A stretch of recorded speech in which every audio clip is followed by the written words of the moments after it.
要睡醒，魅珠又出息了。不到半岁的小家伙竟然登顶了5米左右的大树，魅珠到底还要带给大家多少惊喜？只见他坐在树杈上，享受着自由的风，这一幕让人瞬间梦回四海。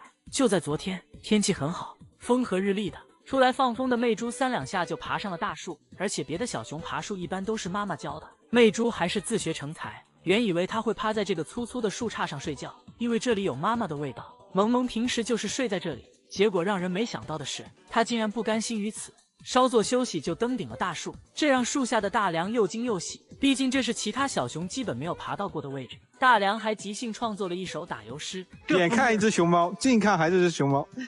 反正都是熊猫啊，反正都是这熊猫。虽然这诗做的确实不怎么样，但魅珠这孩子是真的强。小五看了表示很不服气，谁半岁的时候还没登顶过大树呢？只是我的树不太争气而已。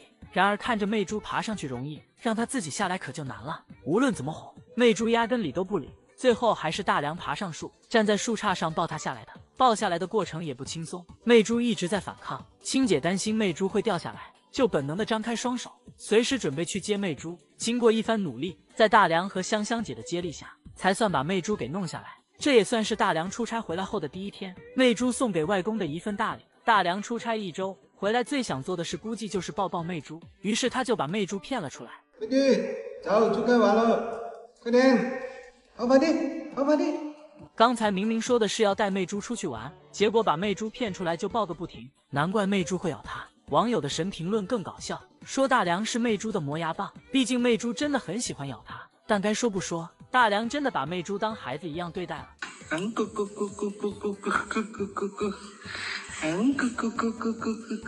此刻大梁应该是全网粉丝最羡慕的男人了，只是大梁你再这样下去，又要被青姐点名批评了。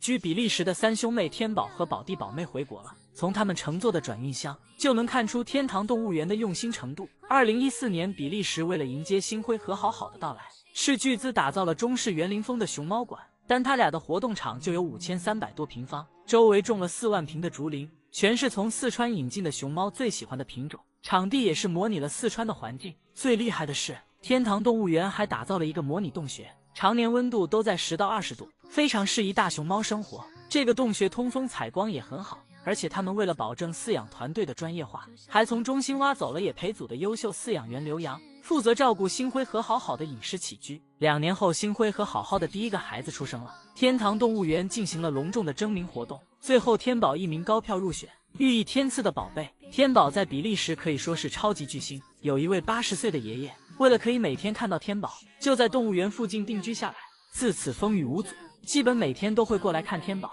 他的家里也摆满了天宝的照片，而且天堂动物园的创办人董博是天宝的头号粉丝，在他的眼里，别的小熊有的玩具，天宝必须也要有。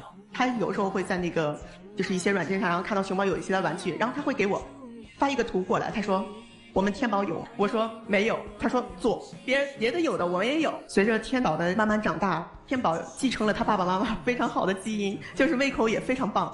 我就直接跟董博讲，可能天宝以后也会是一个小吃货，可能是个大胃王，所以说我们的去购买竹子可能不够用。董博马上就说不够用，我们直接买竹林。天宝长大了，到了需要和妈妈分开的年纪，园方就给天宝打造了专属的大别墅。后来天宝的弟弟妹妹出生了，宝弟宝妹需要和妈妈分开时，园方又单独给他俩打造了一个大别墅。如果不是早早的就确定宝弟宝妹今年回国，估计园方看到他俩打架，又要再单独打造大别墅了。只能说他们对大熊猫真的热爱到骨子里了。现在兄妹3个一起回国，他们的奶妈刘洋已经伤心到哽咽，特别是天宝，他看到有陌生人靠近刘奶妈，他还会做出威慑的动作保护奶妈。所以说有的时候他如果放饲养员或怎样的，他看了一个比较高大饲养员在我身后啊，或者是陌生人在我身后，天宝会马上就站起来，然后尝试去保护我。所以说真心换真心，爱从来都是相互的。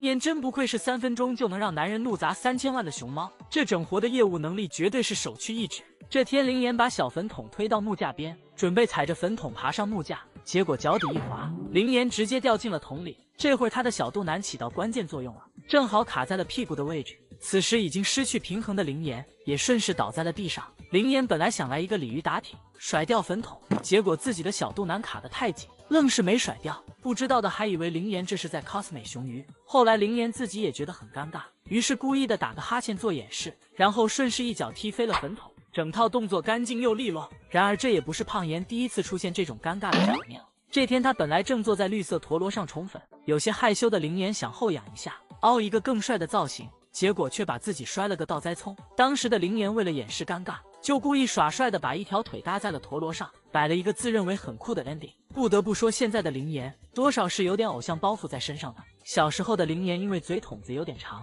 抽条漆也比较瘦，被大家笑称是车座子，还说当年峦洞的馆长去中心挑选熊猫时，是因为天黑看不清，才骑着个车座子就回来了。灵妍得知后也很生气，暗暗发誓一定要把自己吃成圆脸熊。于是灵妍很不挑食，每天吃完自己那份竹笋，还会吃掉麦麦剩下的笋屁屁，主打一个勤俭持家。有时候胖妍怕大家笑话他，就用大绿碗盖着脑袋吃。只是网友这评论确实有些扎心了。于是在灵妍的不懈努力下，他终于从一个瘦瘦的车座子吃成了一个胖胖的车座子。但车座子也有车座子的优势，灵妍不仅可以一口塞下整个的苹果，她的打包能力也很强。即便现在灵妍已经成为了峦洞的台柱子，她也一样的爱节约粮食，同样会主动承担麦麦剩下的笋屁屁。果然每一个迪拜式吃笋的熊猫背后，都有一个不挑食的兄弟替他兜底。